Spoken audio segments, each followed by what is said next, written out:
Palestinian argument is one that's worth having. It's one worth making. But what's happening on these campuses has so far removed from that argument. Well, it's been a human rights violation since day one. Sure, but there's a million human rights violations. There's open-air slavery in Libya. There's a ton of them. They really, really, really want to fix what's going on in Gaza, and they couldn't give a shit what's happening anywhere else. The state of Israel is just falling apart. You think the state of Israel's falling apart? Yeah. I don't know how long it's going to be a country, but... Everyone's a victim!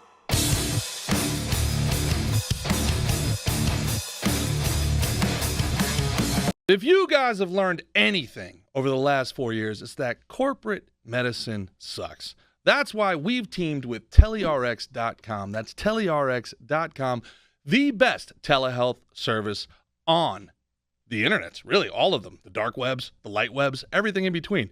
Who wants to go to a doctor? Who wants to actually see these people who trust the science? You go direct to the website, you talk to the internet gods, you get what it is that you wanted, and you get it for less than you'd get at any of those big brand stores that are all closing down because of shoplifting in America.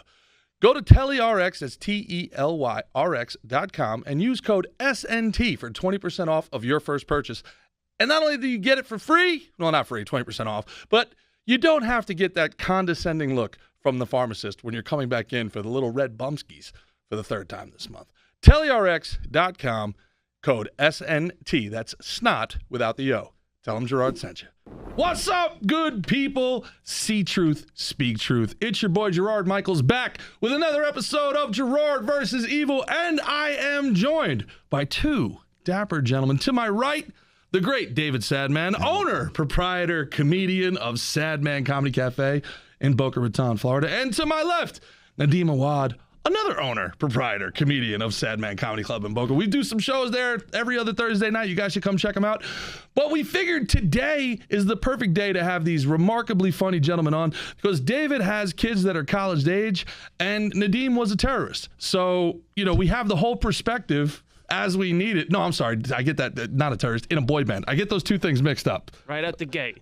Welcome to Gerard versus Evil. Let's go.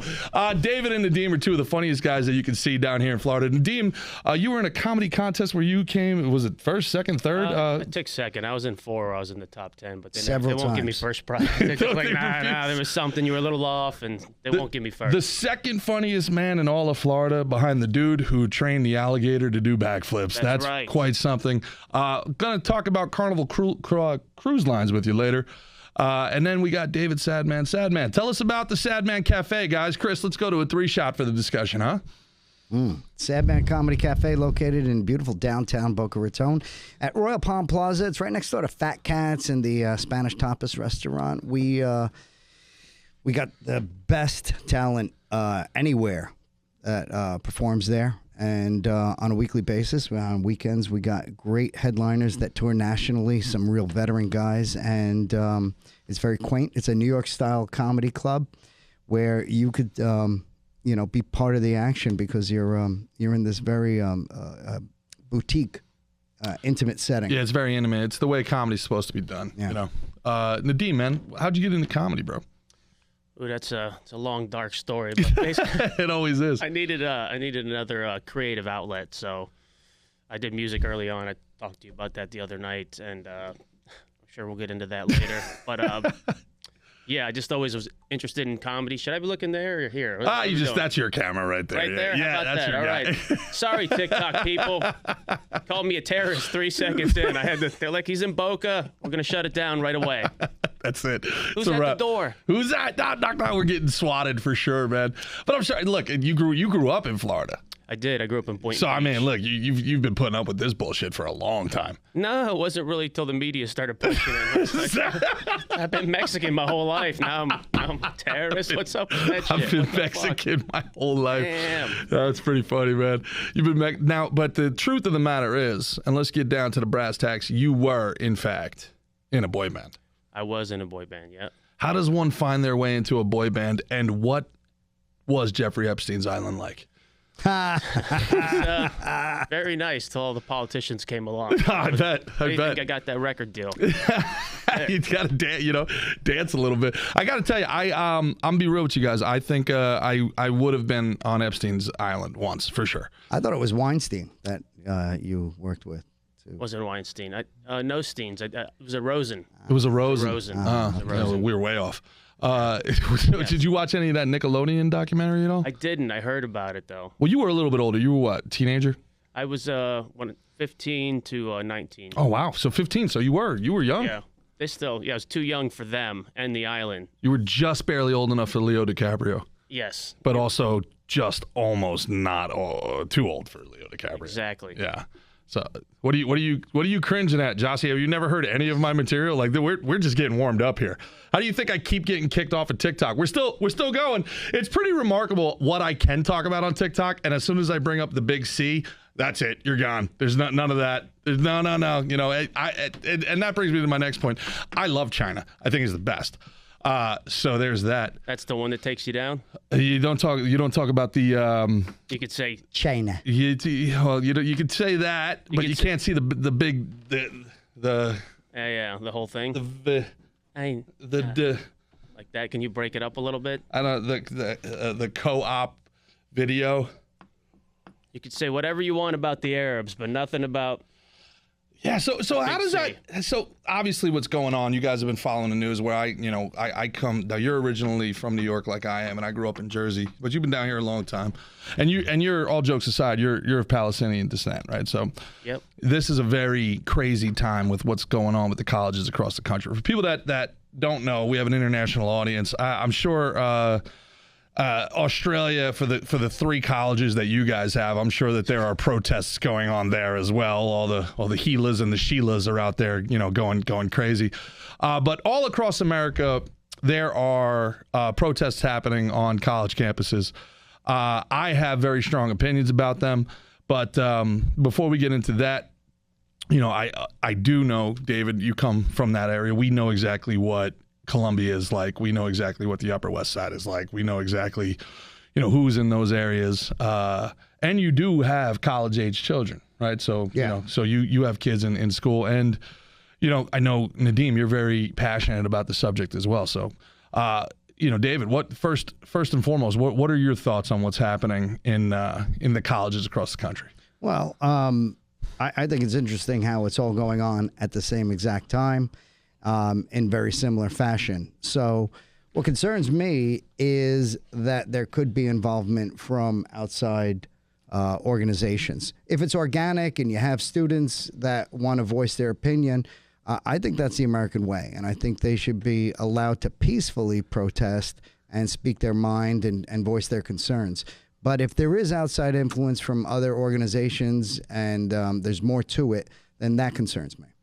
Understood. I tend to agree, and I feel pretty strongly like, the citizens deserve their voice, but I hate that the best part of our system is being used against us, our empathy, our freedom of speech, and these outside entities, which are 100%, it's so obvious at this point that, there are paid professional agitators that are being sent there to foment unrest. And it's just remarkable how it just seems to happen every 2 and every 4 years. It's remarkable, like clockwork, that these people come and they have the same tactics, and it happens, 6 to 8 months before an election. And I feel very, very, very strongly that the First Amendment deserves to be protected at all costs. I say ratchet shit nonstop, pretty much for a living.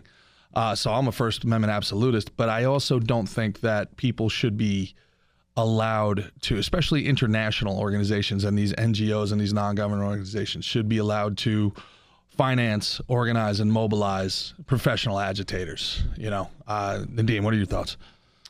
I think I'm a professional agitator, at least on stage. I piss some people off. Is that right? It's happened. Basically, I think the same thing that David was saying. There's a lot of look this way, a lot of deflection, making people kind of take their eyes off of what's actually happening, in Gaza and the West Bank. So college students are protesting that. They've been peaceful for the most part, and they like the media, they show you what they want you to see. So you don't really, as far as I have seen, 95% of them have looked peaceful. I see cops choking people out, tasering people. Last night there was an assault. I think it was at Columbia. A bunch of people got beat with flagpoles. Mostly peaceful protests. Yeah. I don't know who's behind it. Like I said, I don't know who the agitators are, but I have a pretty good idea. Well, I mean, that's what ends up happening, right? And this is kind of what we saw happen with Black Lives Matter as it turned in whiter than a Kenny G concert by the end of it, right? Like, people come and they decide that they're gonna, hop onto a cause, and they make it more about them. Like, nobody is talking about Gaza or the West Bank anymore. They're talking about these protesters outside of Colombia that held themselves hostage and then demanded humanitarian aid. I don't know if you guys saw that one. Did you see that girl? Chris, pull up that girl if you can. This actual trained Marxist. So this girl is she's going for her PhD at an Ivy League school of Columbia, and she is getting her doctorate in something about viewing the world through a Marxist lens. I don't know what job that gets you afterwards, but I feel very confident I'm going to have to pay for her student loans. So there's no reason. We might as well just chip in now and get her that cheeseburger that she wants. Did you see this? Did you see this interview that she gave where she's holding literally a press conference after holding themselves hostage? And they're like, we demand access to food. And everybody's like, well, the cafeteria is like right there. Just walk right just there. Go to no, we need the food to be brought to us. And they're like, is the food not being brought to you? This is the Uber Eats generation. So, they did this to themselves. The Uber Eats, like, oh, man, we used to be a proper country. For people, Jossie, how old are you, 24? What if I told you in the great state of New Jersey growing up that not only was delivery free, but if the food did not get to your door in 30 minutes... 30 minutes or less. The whole meal was free. That's right. Yeah, now you pay DoorDash. It's to get your food 2 hours later, cold, half-eaten, and twice as expensive. It's total bullshit. It's remarkable, right? Mm-hmm. Even Airbnb. I find the concept of Airbnb remarkable. If you left a mattress out in front of your house, nobody would take it away because they would be like, what the f*** happened to that mattress? But if you keep that mattress in your basement and then put it on Airbnb for $150 for a Florida experience, everybody's like, oh, this is quaint. Gotta add some plants and make it look nice. Yeah. Who wants, Incent. And the whole concept of Airbnb is like crazy to me, that like on both ends, that you would want to sleep on a stranger's cum-soaked sheets, and that you would want to have strangers come in and come soak your sheets. Yeah. Like, the whole thing about it is just nonsensical to me. It's hotels aren't any better, but there's no one to regulate the Airbnb. They're like, besides a rating. Yeah. And you're like, they could rate you too. So you're like, I don't want to rate this guy because I travel and like, I don't want to, I just sleep on the jizz stain mattress, But at least the hotels go out of their way to like show you the poor Somali refugee who's cleaning, so like you're like, at some point something's getting cleaned here. I feel like it's un-American. I feel like, growing up watching those movies where people would go backpacking through Europe, like maybe that was standard in other countries, but here in America, we don't do that shit. Okay. So I'm not for the Airbnb. You're not an Airbnb guy. I want to go to a hotel. I want room service. You don't get that anymore. You got to ask for the turn down service, and then God forbid they just try charging me extra at a place. I was like, what did I pay for here? Well, listen, you got to do your research before you get there, okay, bro? I don't know these Motel 6s that you're going to, but I don't know. The worst Airbnbs are when the people are still on the property and they're like right next door to you. You're like, bro. You're like, hey, is everything good? You're like, yeah, everything's good. I was just trying to bang my girlfriend. What happened there? Or like, hey, it's got a pool, and you guys are always in the pool. Right. The worst Airbnbs are the ones with an upside down pineapple in front of them. That's where shit gets real weird. That's fantastic. Have you been to some of those? I never knew about the upside down pineapple until I came down here to Florida, and it's been it's bewildering. It's bewildering, man. What about the upside down pineapple cake? Does that have any meaning? That's delicious. If it has meaning, I'm in. Yeah, especially angel food. It's delicious. High in calories. Lots of swingers down here. Lots of swingers, as it turns out. You ever get into the swingers game? Nah, not me. I just like to be me and whoever else is supposed to be in the room with me. I don't want to be like a hand on my shoulder and be like, you're doing good. Like, what the hell is that? How'd this guy get here? What are you doing here, bro? Yeah, I'm a rules and etiquette guy. Like, how much eye contact is too much eye contact? Like, do you tag in? You're like, how do you know which holes are open for business and which ones aren't? Like, it's too much for me to, Yeah, there's a gay element to that. I don't want to offend people, but like, it's like me and my boy banged this chick last night. Like, it's just. no judgment, but for me, it's kind of, I don't know.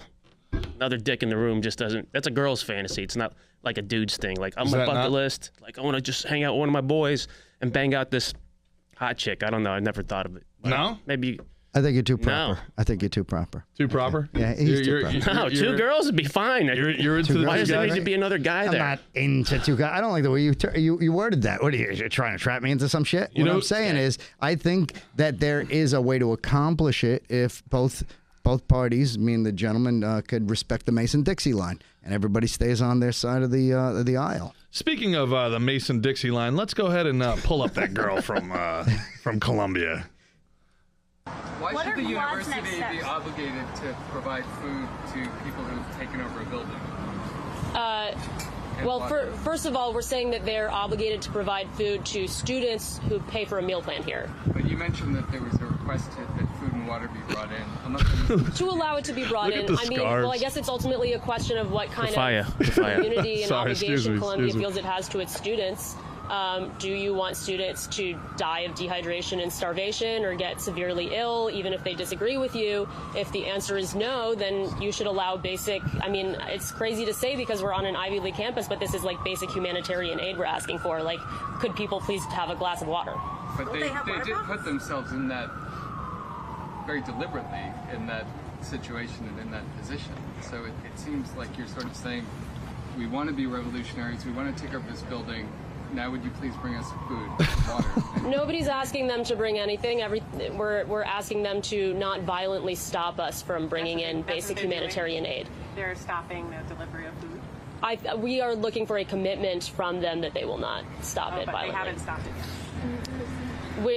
I don't know to what extent. All right, Chris, I think that's enough, yeah.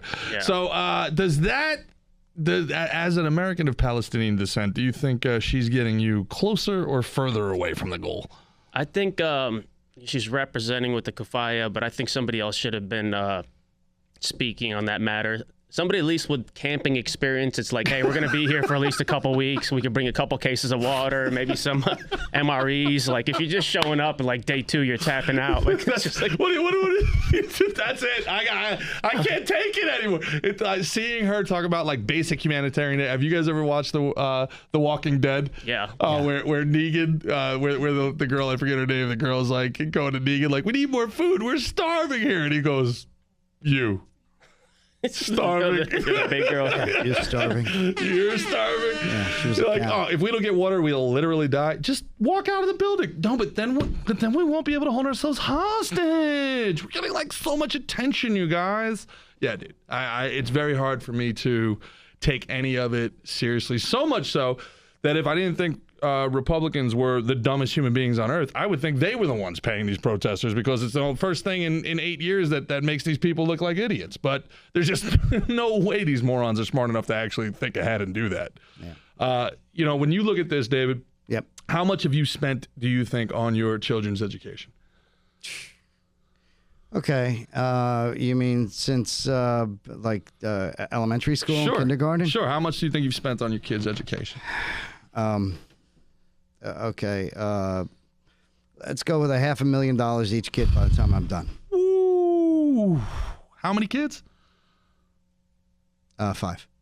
Golly. He paused on that. You see that? Golly. I know about IRS, we got him. IRS, we got him. 5. That was 2.5. So if you spent 2.5 and that was your daughter right there, how would you feel? First of all, that woman's face was so annoying I couldn't hear a word she said.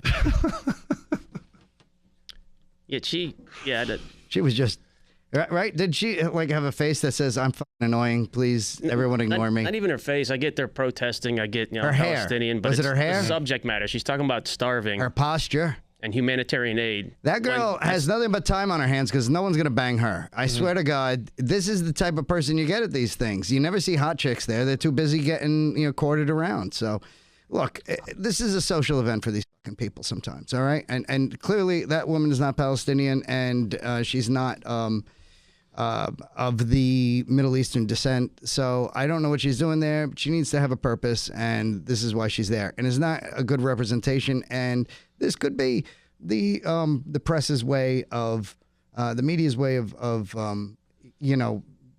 giving it a bad face, because that was a bad face. But you're talking about her face literally. I'm talking about you don't have to be Arab or Palestinian to stand up against the genocide and for human rights. Fair enough. But she's talking about no food coming in and aid packages, and that's literally what's happening to Gaza. They're starving them to death. And she's, like I said, 3 days in a campus, Ivy League school, and she's like, we need food, we need sandwiches now. It's like, they interviewed her for a reason, you know? Yeah. So this is clearly something that's very near and dear to your heart, Nadeem. Why do you think communists, Marxists, socialists, far left politics gravitate towards the Palestinian cause so much? Well, it's been a human rights violation since day one. Sure, but there's a million human rights violations. There's open air slavery in Libya. There's there's a ton of them. There's work camps in China with the Uyghurs. The Uyghurs. Forgive me. I mean, this isn't to minimize what's going on in Gaza, but it just seems like they really, really, really want to fix what's going on in Gaza, and they couldn't give a shit what's happening anywhere else. You're talking about as of now? I'm talking about in general. I'm talking about within the last 4 years at least. Yeah. Well, it's been getting worse year by year, and they've literally ramped it up as far as the occupation. The ethnic cleansing is at an all-time high. The apartheid. There's been literally no talks. There's been talks of a two-state solution for 74 years. Yeah, I know Clinton thought he had the whole two-state solution. Yeah, the whole thing's just been, AIPAC and politicians. Yeah. How do you feel about the other Arab nations not taking the Palestinians in? Embarrassing. Yeah, it's Yemen, stepped up, but Turkey talked a lot. They haven't stepped up as far as going to war. Iran, their thing. But, Arab nations just they back out. Do you think they're using the Palestinians at all to try to incite conflict in the region? Do you think No. the Palestinians are being used as a political football to get passed around until, the big conflict? I think a lot of these guys are in bed with Israel. The TikTok. They have deals with Israel, like Iran, you think? not Iran, but Saudi Arabia. Turkey does a lot of business with them as far as import, export stuff. But I think, they step out for a reason. They talk a lot and they never get involved when it comes down to it. What would you like to see happen? Oof. I thought this was going to be a comedic podcast. Well, it is. We'll get to it. But, what would you like to see happen? I'd like to see the Palestinians have rights as, first-class citizens. Like they've been there, we're indigenous people. You can't kick people out of their own fucking home. Well, treat them like... I'm an American. Yeah, well, imagine that, right? Yeah. So you think Palestine will settle for a couple casinos, or? No, I don't. I think it's... it's unraveling over there right now. The state of Israel is just falling apart. You think the state of Israel is falling apart? Yeah. Yeah? I think people are walking away from a lot of things attached to it. A lot of countries are, and I don't know how long it's going to be a country, but Palestine will be a country. The concept of the nation state is something. The concept of the nation state as an individual sovereign thing is maybe something that the globals are trying to move past regardless. And look, there's an argument to be made that one place, no borders, one currency, one overarching government makes things easier on an international basis. The only problem with that is that, bigger the government, the bigger the boot, so that's the unfortunate truth of the situation. You're seeing that with Nato and Ukraine. I don't know if you guys saw, David, that Ukraine is getting, they're trying to work out $1 trillion over the next 10 years. $1 trillion over the next 10 years to Ukraine, which would be a solid $220,000 in tax debt for every citizen in the United States. So congrats on that. Right. Any thoughts on Ukraine, David? I think that we don't we have no business being there. It's still not clear to me what we're looking to accomplish. I get it. They have conflict between each other. I don't know how much the impact would affect us regardless of which outcome, which party wins. Like, how much of an impact is that? And people will make that argument, no, we really have to defend our NATO partners. Or I know they're not a NATO partner, but they the point is, It's like they're not a NATO partner in the way that like the girl that has been living with you for 14 years is not your wife because she refuses to get like divorced from her ex, you know, because he's still paying alimony. It's like, oh no, we're not married. We're just, you know, we're in a situationship. It's like for 14 years, you guys have been sleeping in the same bed. Yeah. I think you might be married. I don't know. Legally. Yeah, I think like, you know. After 7. Have we been there for 7 years? I think we've been in Ukraine for 7 years. I think we have a Commonwealth marriage. I think they're Commonwealth NATO, those guys. It kind of is, which creates a very sticky situation. And I think there's a lot of suspicion, you know, for what, you know, what our intentions are over there and our activities over there. And I'd like to see us stop spending so much of our money, our resources, and you know, focus more on things that are going on here in our own country. We have plenty of need. Well, to that point, unfortunately, we hit a great milestone this past week. I don't know if you guys know this. Get the horn ready there, Chris. We officially spent more money on migrants in America than our veterans. We nailed it. We officially hit it last week. We have spent more money on the migrants coming across our borders, our porous border system, than the people who actually fought to defend this country. We're crushing it, guys. We're doing so good. You know, it's strange, man, how they have always said, you know, we don't have it in our budget to help these poor veterans who very often have mental issues and homelessness, and we just don't have it in our budget. And yet, you're saying this is an official number? Mm-hmm. Okay. So at the very least, we've doubled what we've allocated towards. It's amazing. We found it. Right. We found the money. How did we find it? They shook out some couches, you know. When the January 6th guys went through the Capitol building, they ruffled some things up. We found some coins in the sheets. Some loose change, exactly. Yeah, there's only one way. You got one of two choices, right? You can either get like so upset about this or you can laugh because it's so comical. It's corruption on a level that's so comical that like I really don't think that they even try to hide it anymore. They're not even remote. Like at least they would try to hide it back in the day. Like Oliver North back in the day at least tried to hide the fact that we were selling guns and drugs to the narcos so we could do, you know, CIA dark ops. But now they're just like, you know, I don't know, we'll just do $1 trillion in Ukraine. Like, hey, wasn't that the country where your son was trying to sell access for 10% to the big guy? That 10%, what is that? I don't even know. Those numbers are too big. Is that 100 billion? Is that 100 billion to the big guy? It's a nice juice. That's some juice. You know what bothered me the most about the Hunter Biden? And I'm working this into a bit right now. I'm trying to figure out a way to work this into a bit, but it's just a little bit too sad. The thing that bothered me the most about the Hunter Biden laptop and all that stuff coming out about all that corruption was that he was selling Joe Biden to China for $10 million. Yeah, the big guy. The big guy getting sold to China for $10 million. It just went dark. It's about to. And I'm thinking to myself, like, golly, that's cheap. You can't even get a third baseman on the Yankees for $10 million. Like, giving up his old man. Fucking dirtbag. the smoking crack and beating off. A piece of shit. I'd hang out with him. The guy's a great painter. Have you seen his paintings? He's unbelievable. Sells them for millions of dollars. This guy's incredible, man. He's an NFT monster. Does he really paint? Huh? Oh, an NFT fucking. Oh yeah, scam? He paints by numbers, and then somehow somebody buys them for $2 million, $3 million. It's remarkable.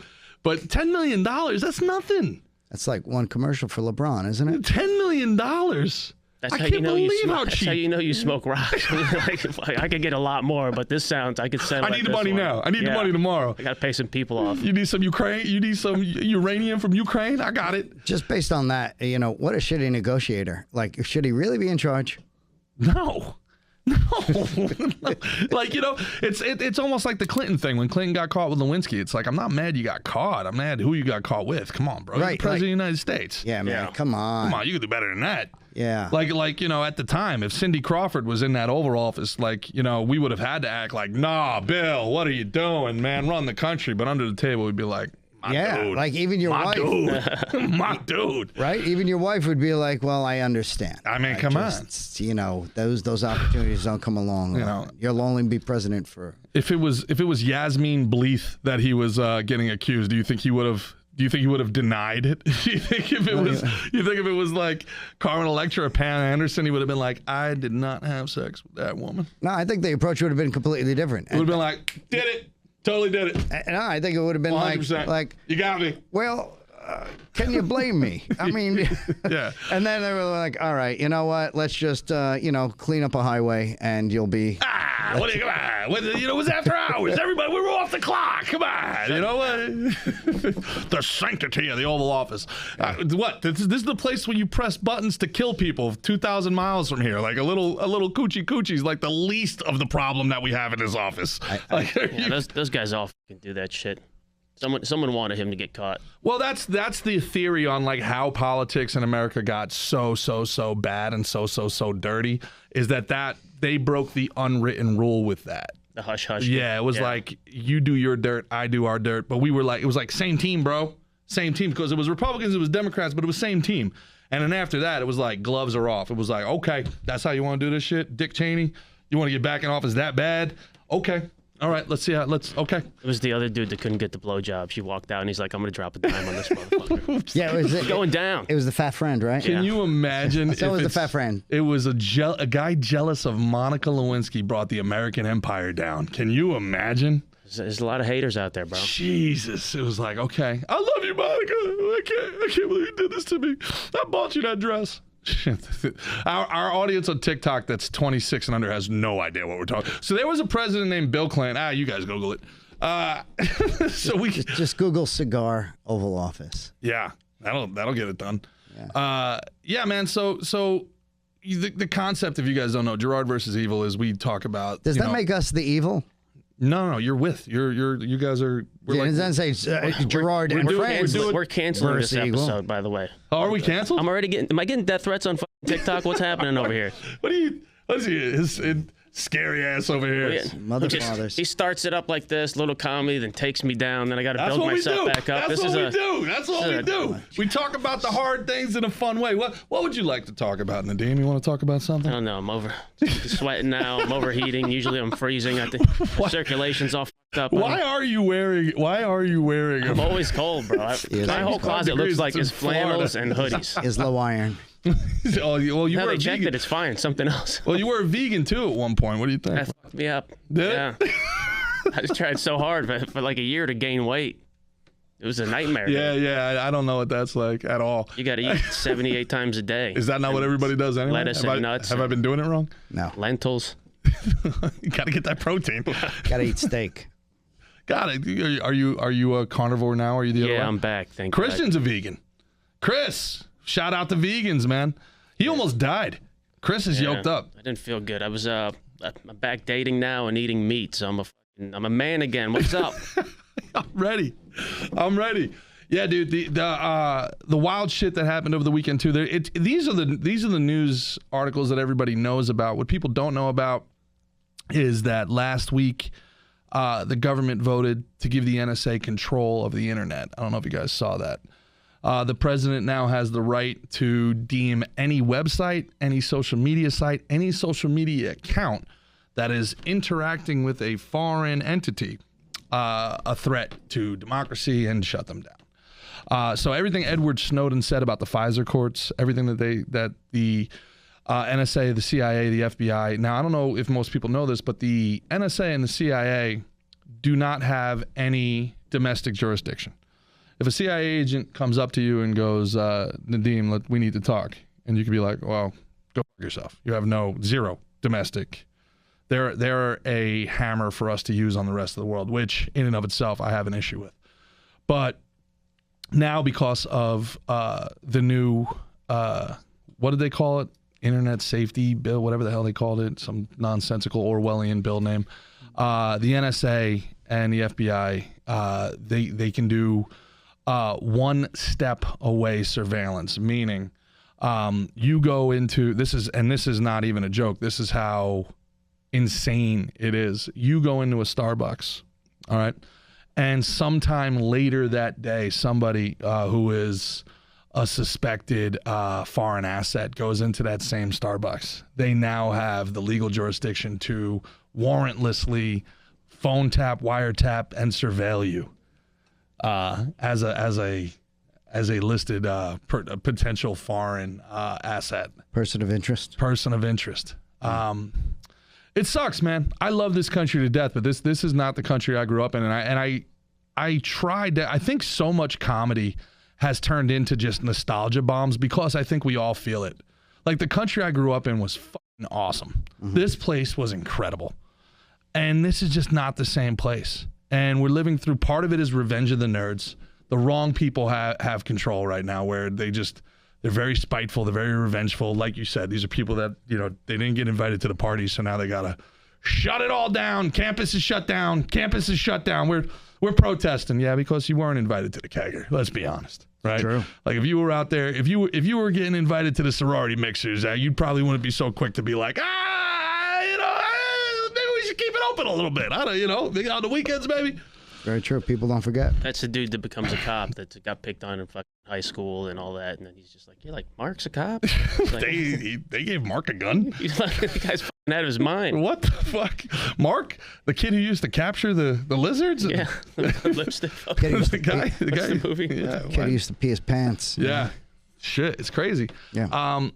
But so we're living through that, and Jerry Seinfeld talked about that a little bit, how he turned it the extreme left, the far left. I just call it the nerds. It's revenge of the nerds. When I was living in working in Brooklyn, the Brooklyn that I grew up in, the Brooklyn that you grew up in, everybody is gone. They're somewhere else now. They're in Florida, they're in Texas, they're in North Carolina. The people that are living Staten Island, Jersey, the people that are living in Brooklyn are drama school rejects from God's Guns Glory America. And now they all come to one place and they're like, that place sucks. And that's why all those types of people are always the worst people in all the movies, because these are the people that came, they found their community, Pareto principle. And you know what the Pareto principle is? No. Well, the people will Google it. It's fine. Basically, it's that people who put values over aptitude will always higher value over aptitude. Meaning, if you have 10 people in a business and one person is, let's call it an extremist or whatever, right? Yeah. And so now you have nine apt people, one extremist. And then over time, this person raises to a hiring position. Yeah. They're able to hide their extremism, but then what do they hire? Do they hire based on aptitude or values? They hire based on values. Now 10-0-9-1 becomes 8-2. The next hiring cycle, that person that they hired becomes a hirer. Now it goes from 8-2 to they both hire someone of their values. Now the place is 6-4. And then one more hiring cycle, the place is 8-2. So what happened in a place like Disney, what happened in a place like Apple, it went from 10-0 aptitude. They hired one values extremist, and then within 3 hiring cycles, the place is extremist. Yeah. That's the Pareto principle. So that's kind of what happened with Brooklyn, right? Everybody that, was, whatever you want to call them, traditional, normal, whatever. Like, I'm a 90s Democrat. You know what I'm saying? Now they call me like a right-wing extremist. I'm down in Florida. There's nobody like us up there anymore. There really isn't, right? So when you're looking at what Jerry Seinfeld's talking about, and I did comedy up there, I did comedy for a long time up there, everything he said is right, because being funny is not the goal. Being on message is the goal. But he caught a lot of, Chris, if you could pull up Jerry Seinfeld blaming him. I don't know, did you guys see this or no? Yeah, I saw it. You sent me a reel. Yeah, so David, you being from Brooklyn and you now running a comedy club, what are your thoughts on what Seinfeld said? I think he's spot on, and I think it was courageous of him to say it, because certainly there's going to be caught a lot of heat, especially from the LA community. Caught a lot of heat. Yeah. Well, they're panderers out there in the West Coast. I mean, I've been out there, and I watch. Look, it's just the culture out there. Everybody's afraid to speak their mind, and it's like they all fall in line, and they're pandering. And that's okay if you're being genuine, but I think you go out there sometimes and you start to learn the way, and it's a safe play to just speak the way everybody else speaks, and that's it's not what we do here on the East Coast. Yeah, they don't want free thinkers, Kind of like when I do a joke out there, I've done some clubs out there, and people kind of like look to see who else is laughing, like, I guess that was funny. It's like, fuck this club. Yeah, it's fucked up. But not only that, but then it's like, it's the opposite. Like, this whole art is about speaking truth to power. and now you're like sitting there. It's to me the saddest thing of, and these guys are commies, so whatever. But the saddest thing of maybe my life in culture, I'll say the saddest thing was 2 years ago when Rage Against the Machine broke their quarantine and went back out on tour and required everybody to show a vaccine card to get into their. And I'm sitting here going like, Jesus, rage on behalf of the machine, huh? Like, Rage Against the Machine, brought to you by Pfizer. What machine are you raging against? It's like rage against who, you know? And this idea, and I guess that's what, to bring this like whole thing full circle, like what kind of kills me about the protests, is that the Palestinian argument is one that's worth having. It's one worth making. But what's happening on these campuses has so far removed from that argument. What's happening, it constantly, to me, it's simple. To me, it just comes down to communism. Straight out, full stop. Whether, whatever you want to call it, whether you want to call it, progressivism, democratic socialism, stakeholder, it's all just communism at the end of the day. It's varying degrees of communism, which makes you wonder, people on TikTok, before I lose you here in 15 seconds, if communism is so good and noble, why does it need a complete and total rebrand every 36 months? Have we ever thought about that? Have we ever thought about, if communism's so great, why does it need a rebrand every third full moon? So when it comes to that sort of stuff, and it just never stops. They are ignoble people. They're jealous people. A lot of them are just really bored and angry rich kids with nothing to do, and they jump on this thing because it gives them purpose, it gives their life purpose, and then the really dangerous manipulative people see them coming a mile away, and then they're able to just harness them, opportunists, and use their pain. And that's what killed me about Black Lives Matter, is that they took hundreds of years of black pain and Trojan horsed their extremist worldview into it. And within 6 months, it went from, hey, police need to stop killing black people, which everybody was like, yeah, for sure, to oh yeah, and we need to make sure there's a 90% tax to stop climate change. It was like, wow, that should happen quick. That happened fast, and you're seeing it. Look at the on the college campuses, and then it's the climate crisis, and it's climate crisis, but the genocide. I'm all for that. So not for the genocide, for the. Well, we got to stop the genocide. Bringing a voice to it, so that we got to stop the genocide. I'm delivering Happy Meals as we speak to the kids on campus right now. Send all the fucking. You guys want pizza over there? What do they want? They just want to make sure they're vegan meals only. Well, there's no real meat in McDonald's, anyways. It's a vegan shit burger. What do you think the protesters should kind of nut up and go do this in Tel Aviv?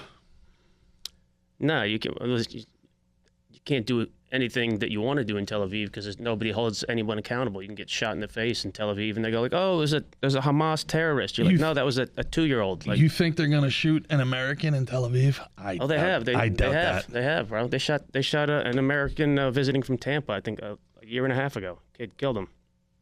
For protesting? No, he was just there in the West Bank. So this is what I'm saying.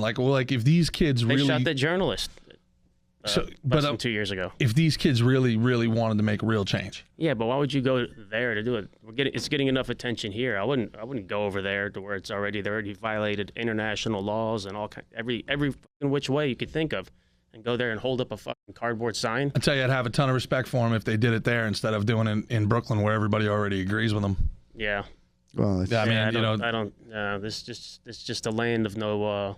It's a lawless land. So. I think there's law. I don't think they want to piss off America. I really don't. I think that they are treading lightly. And if these kids really, really wanted international respect, and if they really, really wanted to make a change, 100 of them go there, and they want to sit down and they want to hold up cardboard signs there. One, I'd have a shitload of respect for them, and two, they'd actually get something done. There's people protesting in the streets over there. They're just way too dangerous for them. Dual citizenship. Yeah, it's not a place I wouldn't send my kids. You don't go into the belly of the beast right now. Well, would you? What do you think? Has your opinion? Get you a sponsored flight if you want to go there and be like, let's. You're talking about me? Yeah, you chaperone the kids. Oh, you're talking to somebody that's an American isolationist. Yeah, I don't give a shit. I don't want a single dollar going anywhere outside of our shores. Yeah, what you do is you stay here. You thank God that we're in this country because it's the greatest country on earth, and you count your blessings and you try and get along with other people, but you don't act like an asshole in public. Yeah, I'm moving to Colombia. Fuck this. I'm out. Medellin? Yeah, Medellin. Medellin. It's the only part I've been in. If you thought they were going to think you were Mexican in Florida, wait till you get down to Medellin. Oh, bro, I was like, no Espanol. They're like, we're going to rob this motherfucker.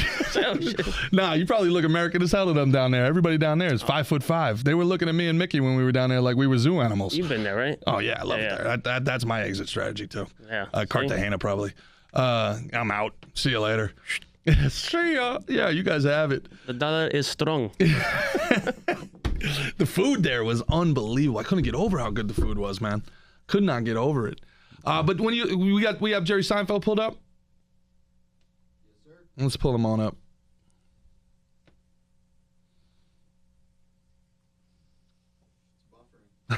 It's all right.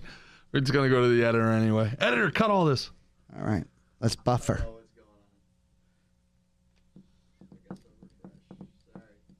It's okay.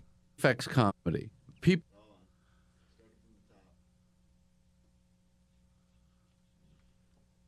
Nothing really affects comedy. People always need it. They need it so badly, and they don't get it. It used to be you would go home at the end of the day. Most people would go, oh, Cheers is on. Oh, MASH is on. Oh, Mary Tyler Moore is on. All in the Family's on.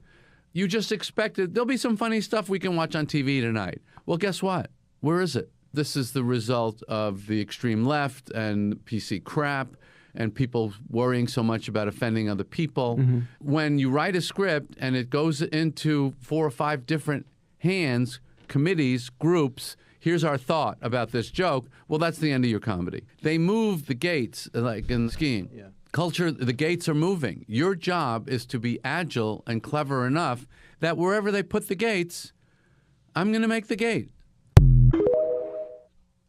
Yeah, I agree. What do you think about that, Nadeem? I agree with him. They want to censor everything these guys are talking about. I think you told me you wrote a few scripts, right? And they didn't get passed for whatever reasons. Well, they got optioned, and then the notes process was a lot of fun. The notes were, I've told the story before. David shaking the whole table with his restless leg syndrome. Is that what that is? Yeah. That was a train coming by off it. But so the whole notes and a lot of people on my audience have heard this before. But the notes about Viking U were, can we make the lead a non-binary person of color? Yeah. It was like, the Viking. Like, okay, like, all right, whatever. And they got so angry. They were like, is that so hard? Is that harder to believe than that these people were reanimated after being frozen alive for 500 years? And I'm like, well, no, but we don't know if people can be reanimated. We know that the Vikings didn't look like fucking RuPaul. So yeah, I think we're gonna lose them. We're gonna lose people, man. So I just want to get back to the place where the funny is what matters. When I first started in comedy in New York, and I'm aging myself now, this is my 11th year, it didn't matter I was making $25 a set. This was the most fun you could ever have in your life. Like, you're sitting there listening to people, watching people. Part of it was the gatekeeping. I really believe that. I believe everything that we're living through in America right now is the result of an overcorrection. I think I think Me Too attacked a problem that needed attacking. It went too far. It's an overcorrection. I think, honestly, we kind of had the racism thing solved in the 90s. People can argue with me all we want, but, like, especially in New York, New Jersey, we kind of had it figured out. We were all boys. And, and people were going to get mad at me, but I'm just going to give you guys the truth right now. Black and white people, the men of all races, Spanish, Middle Eastern, whatever, we've been boys for a long time. It's the women that have the beef all the time. It's never the dudes, right? And when we're talking about, we're dancing around, we don't dance around on Gerard versus Evil, all right? It's not people on the left. It's white women. It's liberal white women are the worst. It's just freaking women. Just say it. We don't have a problem amongst the races. We got a problem amongst the genders. When are these women going to straighten their shit out and stop breaking our balls? Well, Go it's ahead. not all of them. It's not. Married women are fine. Married women. How do you know? How many are you married to? I see them in the crowd. I can pick them out. Oh, listen. I can pick them out in the crowd. I'll tell you something, Gerard. This is something you don't know, okay? They're all well behaved when you take them out because they want to win. They want everyone on their side of the fucking courtroom when the time comes, okay? Yeah. They're like, he was such an asshole.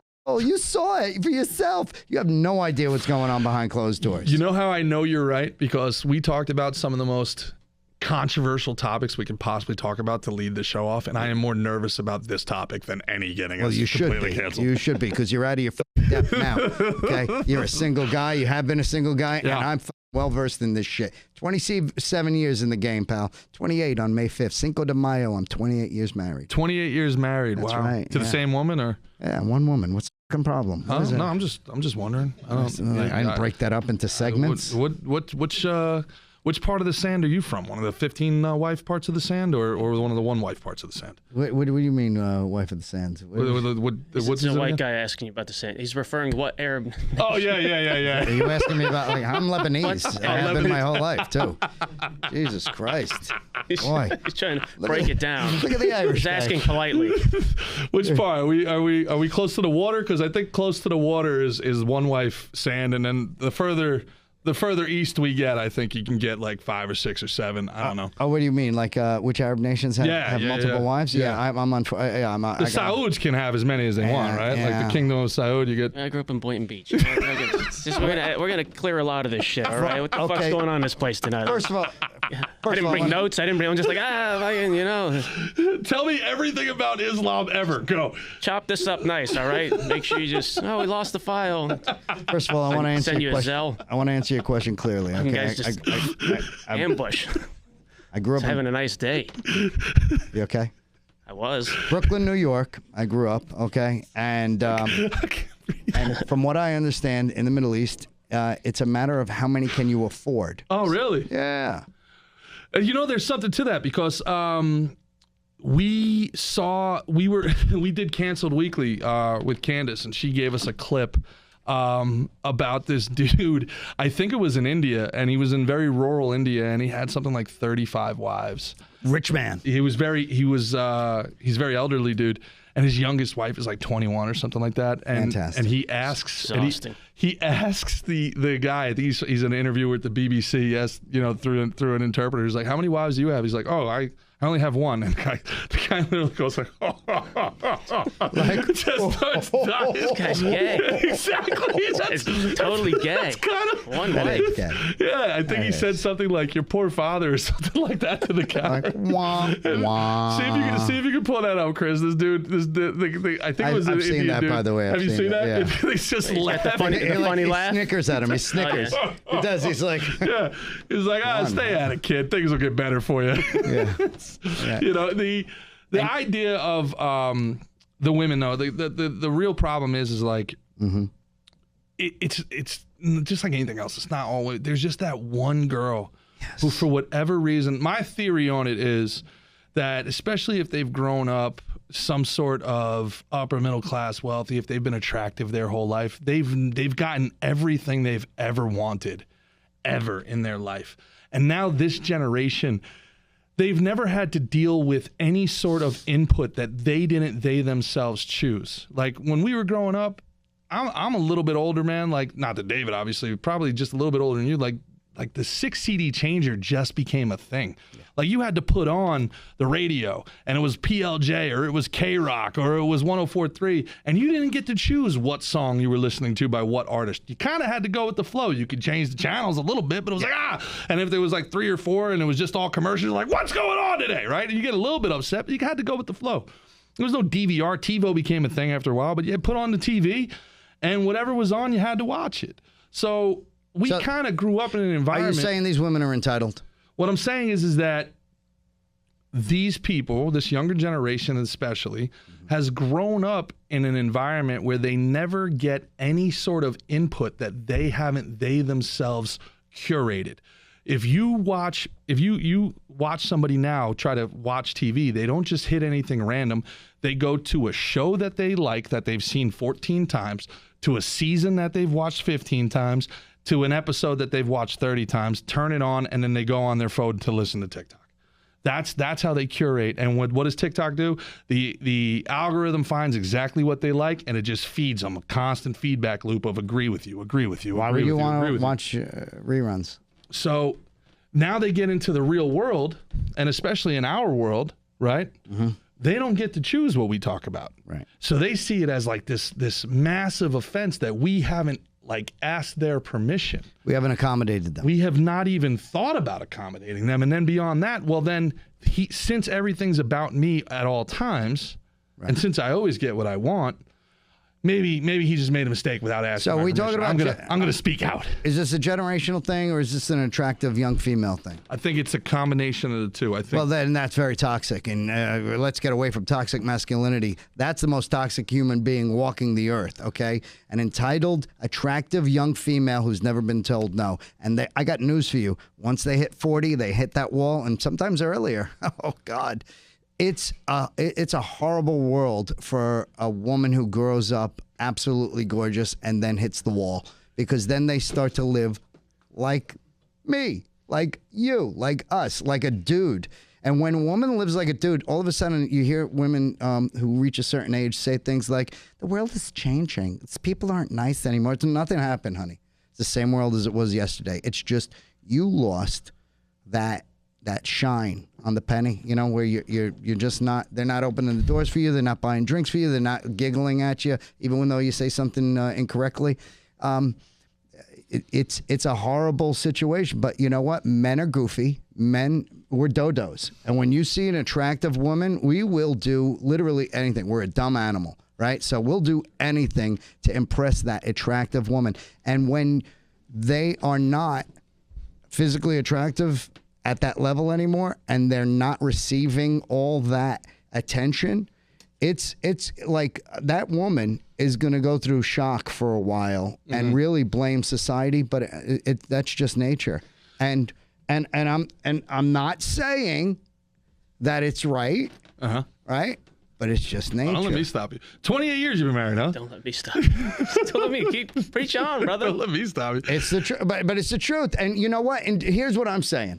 Enjoy the run, you know, get the most out of it, but be a realist and understand that one day that run is going to end. It just is, and be prepared for it. It's like if you know you're making a ton of money for a certain amount of years and you go at a certain age, I'm not going to be able to make this money. You put some money away, right? Yeah. So that you're prepared for like when the run ends. So if you're not prepared, if you're unrealistic about it, so it's great to be beautiful, whether you're male or female. It's great to be beautiful. But if you are not realistic, like I'm the exception that's going to be beautiful well into my 90s, you're not. Well, that's for anybody. Let me play devil's advocate. I can't believe I'm going to defend liberal women here. Holy shit. This is a first. So you don't know what it's like either, right? Growing up your whole life from the second you probably turn 13 years old to trying to keep every single human being you meet out of your body. Agreed. Right? So I mean, there has to be certain defense mechanisms that they can't just be like, I've never walked down the street once in my adult life going, man, I hope somebody doesn't stick something in me.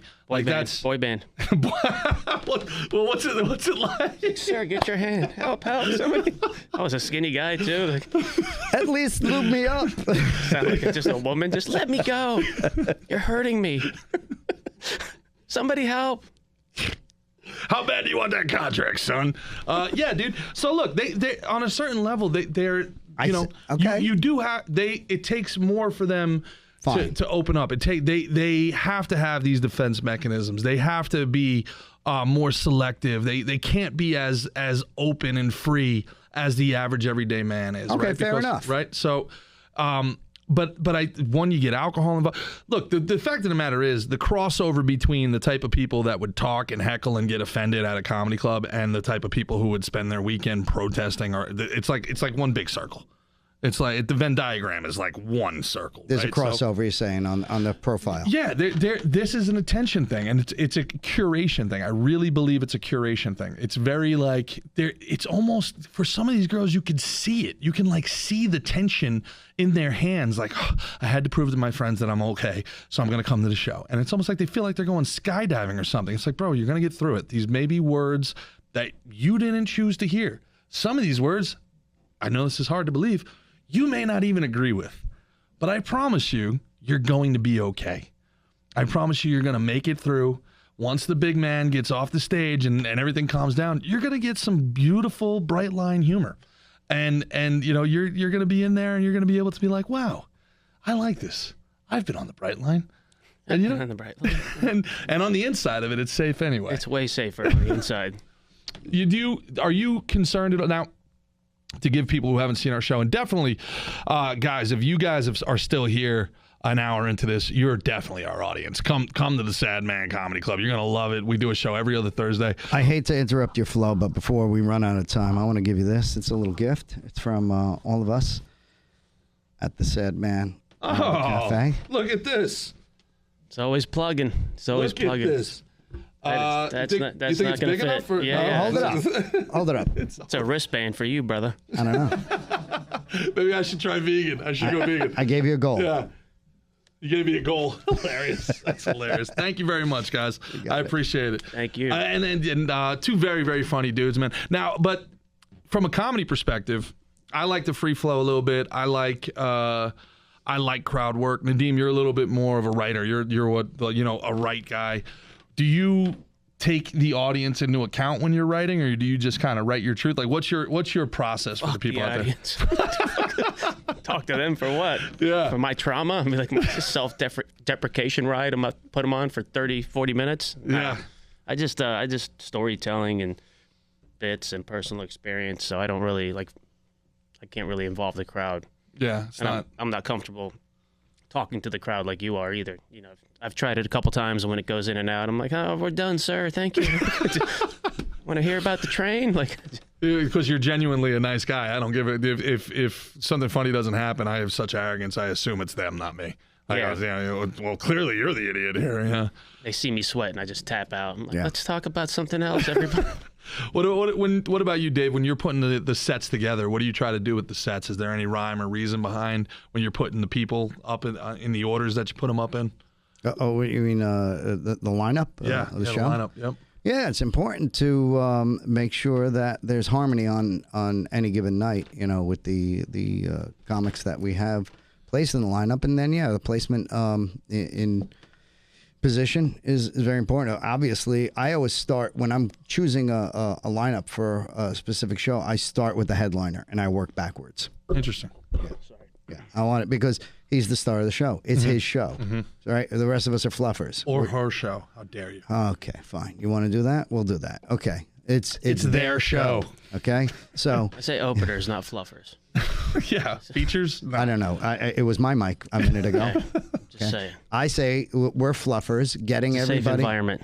Okay, and what we're doing is we're getting the audience, nice and warm, get them hot, heavy, breathing well, and then lining it up for a slam dunk for that headliner, and that's everybody's job, and we know that, but the audience should know that's why there are comics that come up before, and it always makes me laugh. There are some really veteran audience members who get it. They know what the whole rhythm of a show is about, and they come out on a regular basis. But sometimes we get the newcomers, right? And we welcome the newcomers. We want you to come out and learn about comedy and become an addict to the comedy world. But the newcomers, a lot of times they come out, they go, oh my God, it's been so long that I've been out, and I really enjoyed it. You know what? I really liked the last guy. That last guy was really everybody was funny, but that last guy was really funny. And I go, yeah, well, he's the headliner. He's it's his show, really. And so that's the way it works. He's supposed to be the funniest guy. Well, the closer too. I mean, that's one of my biggest pet peeves in the world when somebody's like, they call themselves a headliner when you didn't sell a ticket. You closed the show. You were the closer.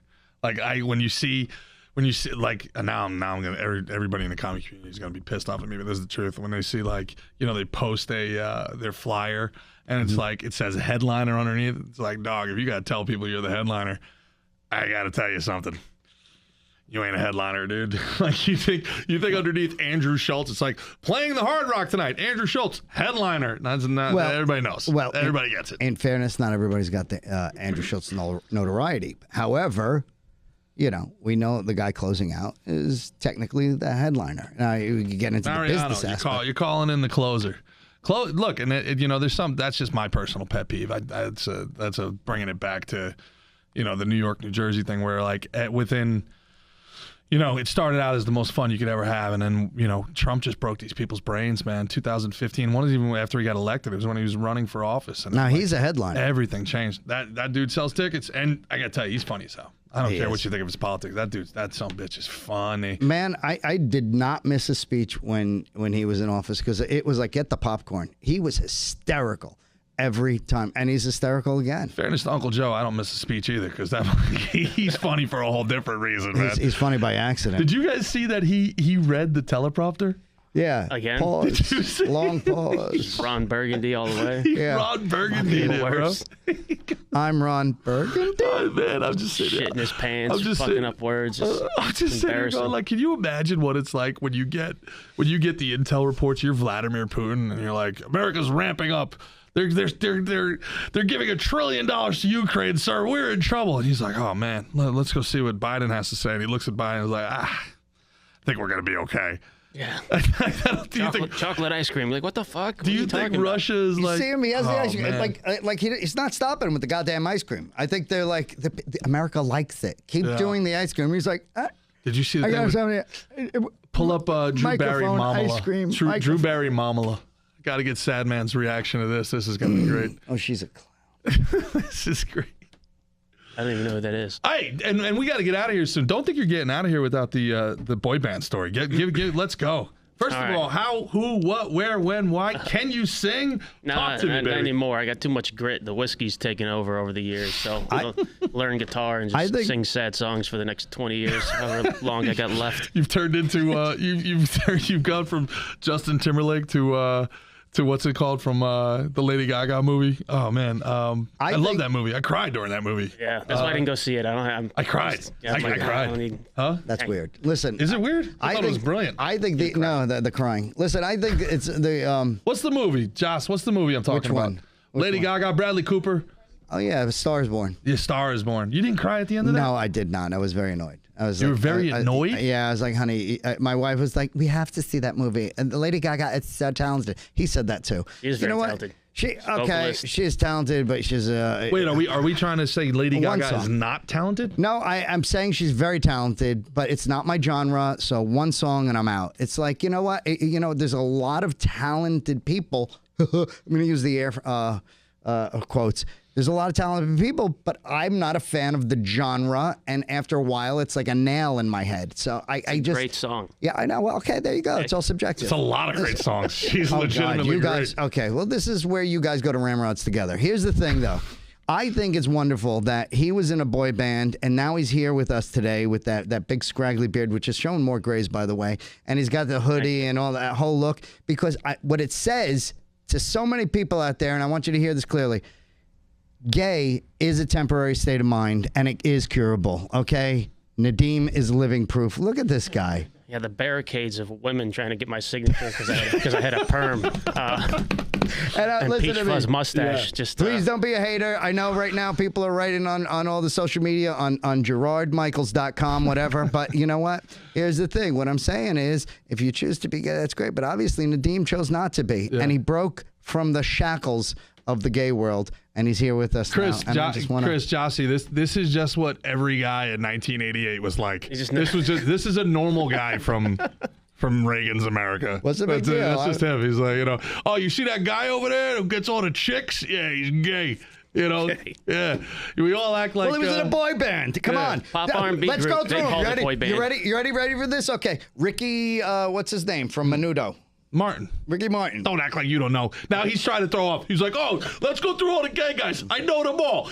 What's the first one? Oh, I forgot. Our manager managed Get them. out of Wait. here. He was in a boy band. Menudo. Okay. We're just going through the people that Sadman has had posters on his wall the whole time. Is what we're doing. Just go through the posters. That's all I wanted. Something special. So something. funny, by the way, George and Michaels? we keep getting out of Nadeem's story here, but so funny the other day when the girls from Bay Ridge refused to believe that John Travolta was gay. Yes. How funny was that? They were like, forget about it. They refused to believe. Listen, John Travolta, you mean Tony Manero, was not gay, okay? He had great dance moves, and that doesn't make you gay. It just makes you sexy, and it makes you very talented, and you're jealous. It was so, they were like so legitimately They won't let it upset. go. It's They won't like, let it go. yeah. At least my mom knows, but I think my mom thinks she can turn him, which I don't know, might be worse. She's like, she thinks like you. He's like, We can he's bring only him gay back. because he hasn't got the right woman. And my 64-year-old mom's going to turn him back. Yeah. He's been waiting for you, Mom. Listen, we all have that fantasy, though, right? Like To turn John Travolta? Yeah. Now he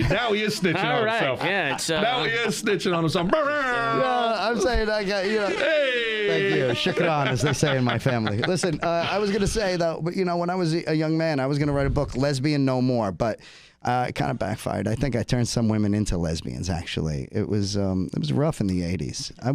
I was rough. That kind of played itself out in the second half of this podcast, I feel like. I think that it all kind of came together. Josh, you think it all kind of came together? This is like Discovery ID. We got the third act, and it's like, that's where it We didn't like your fucking first three topics. That's what the problem was, I'm okay? sorry. Get your own show. Why don't you just run them by us first, Gerard versus goddammit? evil. This is what we wanted to talk about. Women and, being... Hey, guys. Balls and wieners. Yeah. And being... how much more time we got? toxic masculinity and Let misogyny. Nadeem tell the story of how he became of the king of the boy bands. Oh, you're going to turn a lot of guys on with this one. Wasn't the king, but I always enjoyed music and entertainment. He was the queen. I started... Long story short, because this guy's heckling me. Come on. Bring it. Friends like these who needs enemies. Yeah. I put together and two buddies from high school. What was it called? It's called Unsuccessful. Yeah. That's one of my. That was one of my jokes, by the way. He's using my own. Is he using your material to heckle you? He's crushing with my shit. I set it up for you to say it, but you Carlos Mencia is going on right now. I know you did. I didn't take it. Yeah. I laid it up for you. And just all the memories were coming back, and I was just like, "Oh, what's happening again?" And my brain heard 5, 6, 7, 8, and I was like, "There's not enough room to do the moves." I can't spin. I got the wrong shoes. So you just woke up one day. You were watching Nick Lachey, and you were like, boom. I was a big fuck Nick Lachey. I was a big obviously Michael Jackson. They had a fan. gang fight, okay. I actually met Michael Jackson at in Boynton Beach at Publix. No way. Yeah, it's first Spent time the weekend with him. What was he like? I was too old for him. Too old for spent the weekend with. I heard he spoke. Apparently, his real voice wasn't like that. His real voice was hard as hell or something like that. There's recordings of him. So Chris, see if you can find Michael Jackson's real voice. He never really talked like this. That was a character. And then someone would leave and be like, "Damn, I thought that motherfucker would never leave." Yeah. Are you kidding me? I swear to God. I swear to God. That can't At be. the end of the day, he's from Gary, Indiana. Come on. Yeah. Well, I don't know what the fuck was going on there. But, Yeah. it was peculiar. Yeah, to say the least. To say, Tito, get me some tissues. Oh, that's ignorant. That's ignorant, blanket. Let's climb some trees. That's ignorant. Ignorant. So speaking of ignorant, so you meet Michael Jackson and you're like, ain't nothing to this. I can do it. No, I was like, I shook his. I met him when I was 18, but I. Wait, with or without Jesus the glove? Christ, can this guy tell the story 1 second, one time? With or without the glove? Cut his mic. Cut his mic. He did not have a Don't glove cut on. Shit. The gloved one. He did grab some Captain Crunch and he moonwalked. Beat it. You're too old.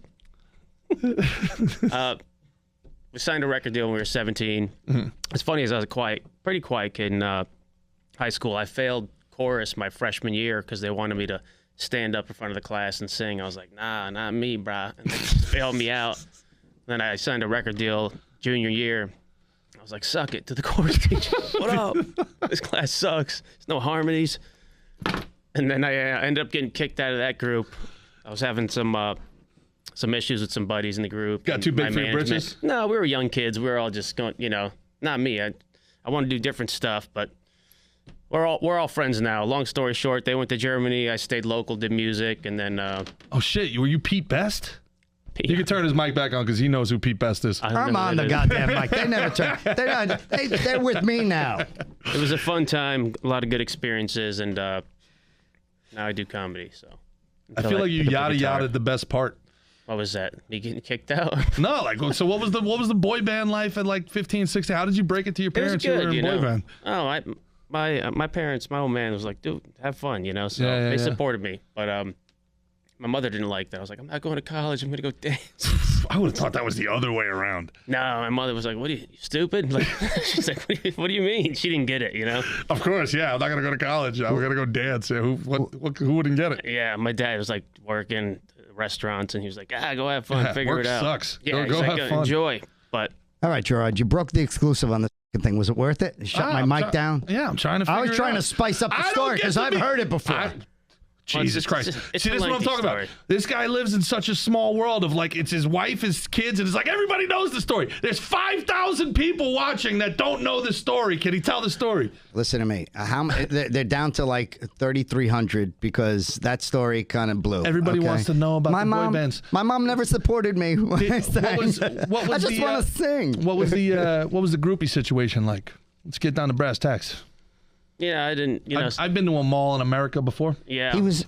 So like the malls were a big thing. No, he was 16. He said it 15 times. Yeah. I was a shy guy, but my buddies. There was a lot of women around. It's weird is that mothers would bring their daughters to like the shows and be like, "You can come by the house for dinner," and they invite. There's no YouTube or social media then, so we just go to the mall. We weren't famous or anything, but like girls would see us perform locally, and they would be like, "Oh my God, those are the guys!" And I'm like, "Hey," like little peach fuzz mustache, looked like he was painted in, bullshit signature. It was fun.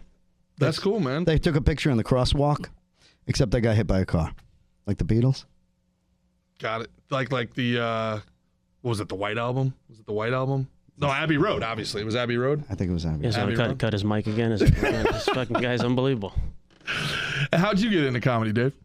How did I get into comedy? No, he's asking. He's like, how the hell did you get into it? How the hell? That was worthy of the. What a dick.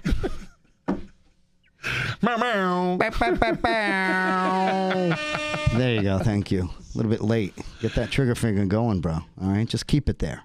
I got a lot of shit to spit. Shit to spit. You hear that? Got a lot of down here, and now you're in a boy band. Yeah, I know. You're out here. There's always that like one guy who gets to rap for 30 seconds. How did you determine who was who? I would always wonder who gets stuck being Joey Fatone. That suck. I don't want to be Joey Fatone. You got to be Joey Fatone. I don't want to be Joey Fatone. We had a Joey Fatone. You had a Joey Fatone? Yeah. It's kind of messed up. His name was Fat One. My buddy Matt, because he was Sicilian. Right? He was a fat one, and his name was Fat One. I'm like, that's all messed up. That's not a little bit too on the nose.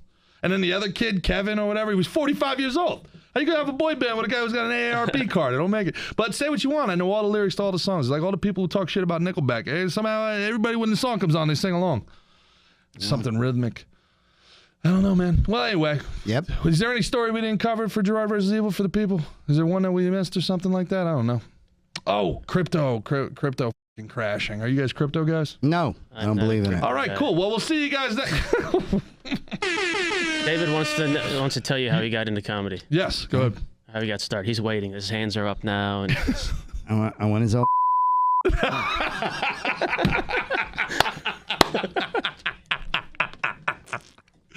Go ahead, use your wizardry and technology to try and shame me, you son of a bitch. Oh, man. I got into comedy because I saw Nadeem Awad on stage one night, and I said... I knew it. Oh, this is the guy from the mall that my daughter used to bang. Yeah. I said, I said... That's the kid that I used to have over for candy and popcorn. And I did the popcorn trick to him while we were watching a movie. And always goes gay. All right, get it with the comedy. I want to get canceled and disowned by my family in the same unsolicited same episode. I decided I wanted to just get into comedy because it's something I always wanted to do. I have 5 kids, 5 children. all my own. And I got started late in life because I had to wait till they were old enough where I could dedicate time to going out to open mics on a nightly basis. As you guys know, it's a big commitment. And so it was my late 40s, and my dad had just died. So I just jumped right in. And then I met Nadeem, and it was murder. Like how he took the room down. He's like, I was wanted to do comedy, then my dad died, and then I just started. Anyway, your next comic coming to the stage. Yeah. Well, that's what you asked. You know, there is so no, your I dad, gotta lie. So your dad died, and you said, I'm going to honor him by... no, I said, you know what? You start to recognize your own mortality when your dad dies. Mm-hmm. Mm-hmm. Yeah, I started around right after that. Steal Your Thunder. My dad died too. Yeah, you realize... Really? Yeah. You're next in the hopper, shit. man. You are next. Thanks, guys. Yeah, we just like to end it. We like to take the energy down for the TikTok people. Like, what the f is this? Unsubscribe. Thanks. I'm just saying. This is a lot. I'm Jesus. just saying, bro. And just like that, I think Israel has a point. Oh no! From the river to the sea, free Palestine, motherfuckers. Jesus. Canceled again. There it goes. Your dad's gonna die. It's like, okay, all right. Wow. So, my dad's alive and well. Think you're better than us? Yeah, thank you. Yeah. Why are you being such a dick? You know, maybe don't be vegan. We eat a lot. Maybe there's something to it. God bless him. Not him. malnourished. Yeah. You know. My instinct, my Irish Catholic instinct, is to get so dark now, to go as deep and as dark as we can possibly go. But I don't know if the people are willing to go with us here. How long is this thing? No, we got to get out of here. I had an appointment. We're way over. 3 hours ago. We're way. Edit the f out of it. All right, just the good parts. Good. Go ahead. Next. You could have that after the show. Just the good parts. All right.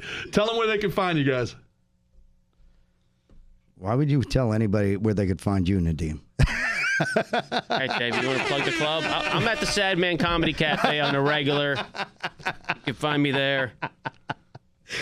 I am doing a show at the Improv May 10th through the 12th with Nick Thune, but every other night I'm at the Sadman Comedy Cafe. He's going to give you the details, the address. Okay. Yeah. Sadman Comedy Cafe, downtown Boca Raton, 209 Southeast 1st Avenue. This weekend we got Sheba Mason.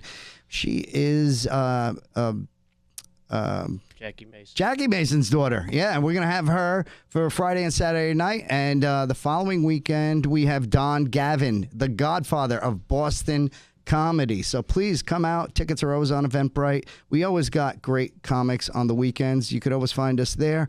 And on Tuesday nights, every Tuesday night, there is no cover charge because it is an open mic. So if you're a comic, come out. 1 drink minimum for the comics and do 5 minutes and introduce yourself. We have a great time every Tuesday night. It's open to civilians also to come out and watch. Fantastic. And with that, give these guys a follow, man. They're a ton of fun. They're a great time.